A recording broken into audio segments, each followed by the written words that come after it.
Bom, então até aqui a gente entendeu quais que são as vantagens de ter uma representação contínua, ou seja, numérica de uma estrutura linguística. Mas até então, no nosso exemplo passado, nós só representamos essas estruturas linguísticas, no caso palavras, com um número.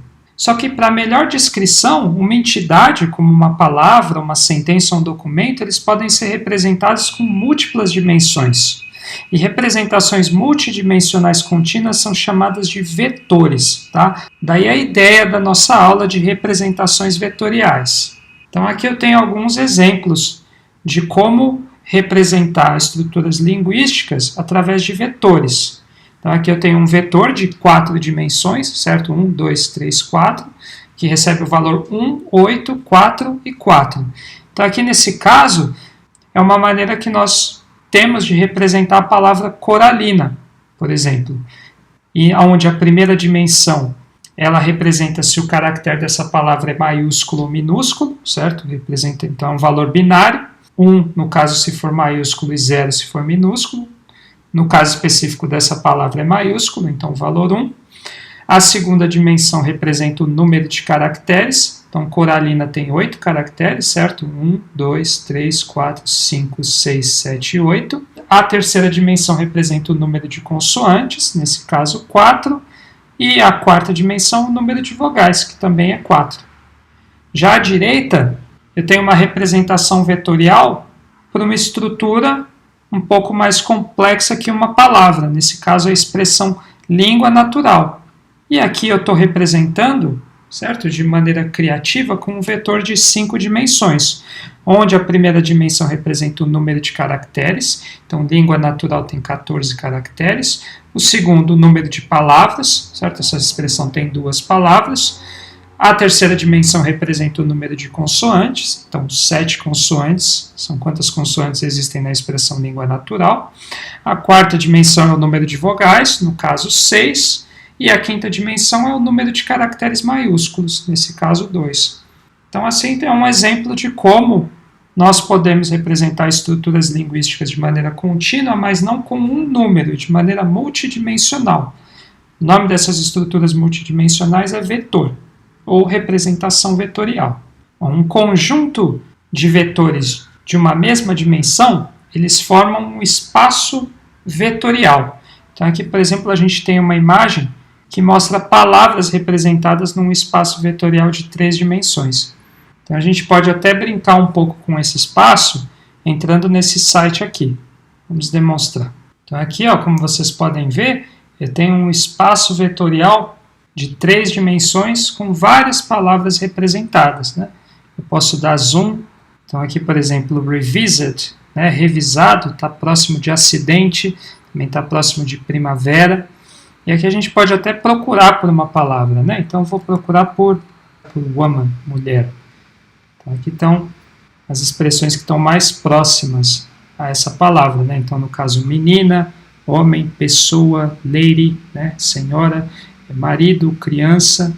Então a gente pode visualizar essas expressões que estão representadas nesse espaço vetorial. Né? Então cada palavra é um pontinho e cada um desses pontinhos é representado por 3 números, certo? Já que é um espaço de 3 dimensões. Bom, e como é que eu manipulo vetores de palavras, de sentenças? Bom, como vocês já devem ter estudado no colégio, a álgebra linear é o campo da matemática que estuda esses espaços vetoriais e as operações, a manipulação em vetores. Se vocês não se lembram muito bem, não precisa se assustar. No Python, a manipulação de vetores pode ser facilmente feita, de acordo com a álgebra linear, utilizando a biblioteca NumPy. Então, eu vou demonstrar para vocês. Então, tem aqui o Colab da nossa aula. A gente pode importar essa biblioteca, NumPy. Eu vou importá-la com um termo abreviado, NP.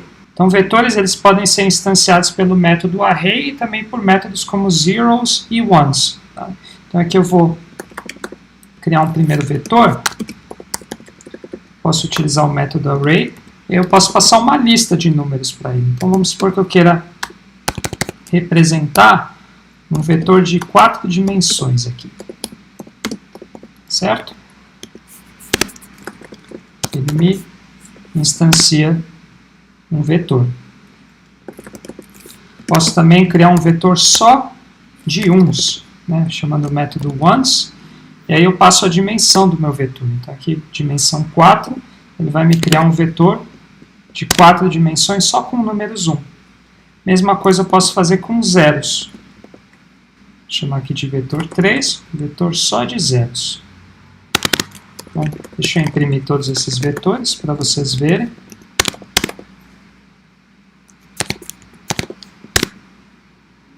Tá aí, certo? Então, nosso primeiro vetor, 1, 2, 4, 3. Depois nós temos mais dois vetores de 4 dimensões. O primeiro só com valores 1 e o segundo com valores 0. Bom, eu posso fazer a soma desses vetores do NumPy. Vamos supor que eu some primeiro com o segundo. Vai fazer a soma dos seus elementos por dimensão. Mesma coisa, eu posso fazer a subtração.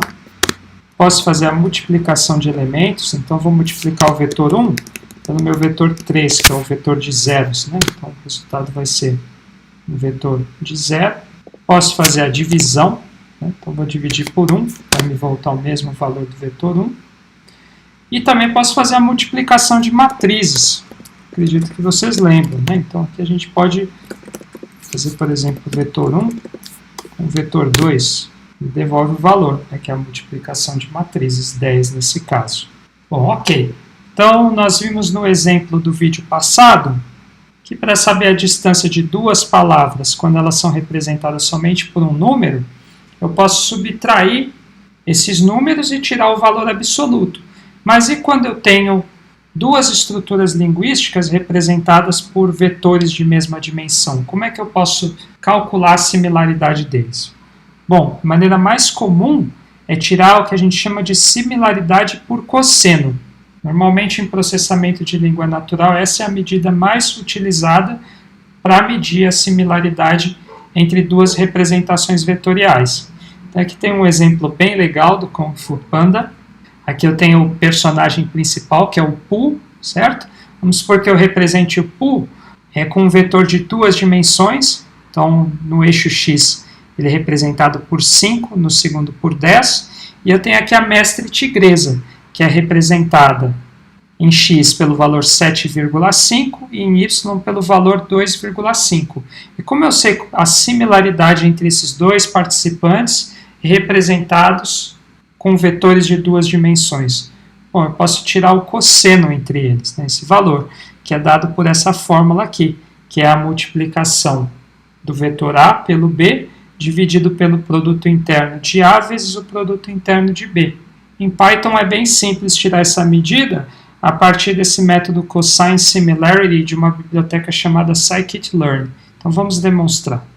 Então aqui eu posso importar essa biblioteca, certo? Scikit-learn, e baixar o método cosine similarity.